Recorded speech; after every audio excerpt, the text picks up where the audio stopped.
क्षीर पोड़ पिठा आमको दरकार 1/2 लिटर क्षीर, गोटे गिना अरुआ चाउल को 1 घंटा रु 1.5 घंटा भिजई कर रखा, 1 गिना चीनी, किसी ड्राई फ्रुट्स, लुण, 5-6टी गुजराती और नड़िया कोरा। प्रथम आम कौन करवा, बतुरा हो रखा जाइथिबा चाउलटी को जार नहीं अल्प लुण दे ताको चिक्कण कर बाटी नबा। ये देखो चाउलटी को ये मुझे चिक्कण कर बाटी नहीं। एबे कौन करवा, क्षीरटी को फुटाई नबा। क्षीरटी भल से फुटी हुई आसला बेले रखा जाइथिबा गिनाटे चीनी और गुजराती को दे ताको भल से मिसाई नबा।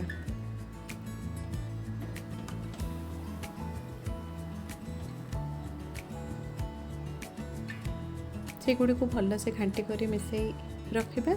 एबे कौन करवा, आ गोटे साइड कड़ाई किंबा पैन जोटार आम पिठाटी बनैबा, लो फ्लेम रे ताको गैस रे चढ़ाई से 2 चम्मच घी दे ताको गरम हवा को छाड़िबा।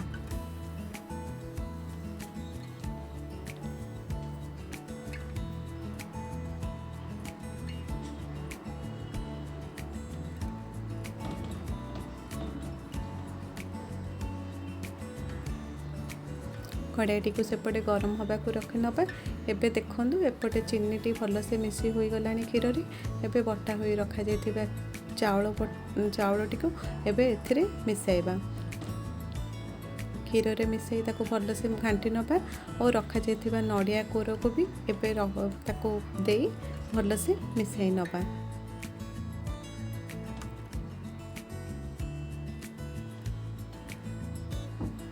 कंटिन्यूस घांटीबा ही।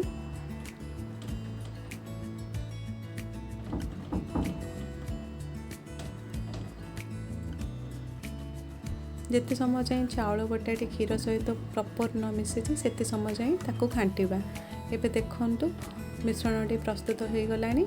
एबे गरम हो रखा जाइथिबा कड़ाई रे एही मिश्रणटी को पकाई भल से स्प्रेड कर नबा।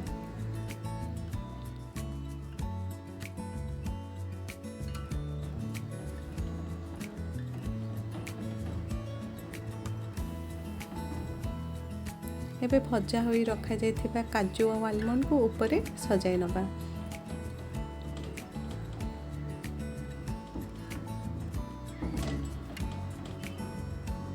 सबुतक ठीक से स्प्रेड कर रखी ताकू ढांकुनी दे अध घंटा खंडे लो फ्लेम रे कुक करबा को छाड़िबा। एबे देखंतु पिठाटी बनी जाइए। जेहेतु चाउल आउ क्षीर दुईटा जाक नरम टाइप रुहे, तेणु आम यहाँ किछि घंटा अधा ढांकुनी दे छाड़ी नबा। एबे 3 घंटा पर देखंतु पिठाटी पूरा परफेक्टली हो जाइए। यहाँ गोटे प्लेट रे काढ़ी नबा। देखंतु गोटे प्लेट रे मु काढ़ी नेली, तार पूरा ठीक से बनी जाइए। यहाँ एबे आम कट करी प्लेट रे सर्व कर नबा।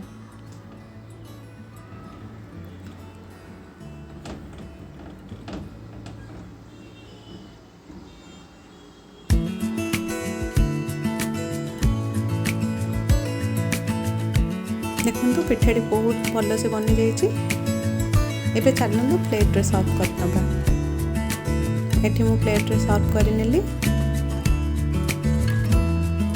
बहुत कम समय रे पिठाटी बनी जाए। निश्चित रूपे घरे करंतु, खांतु, अन्य मानक भी खुआंतु। Thanks for watching.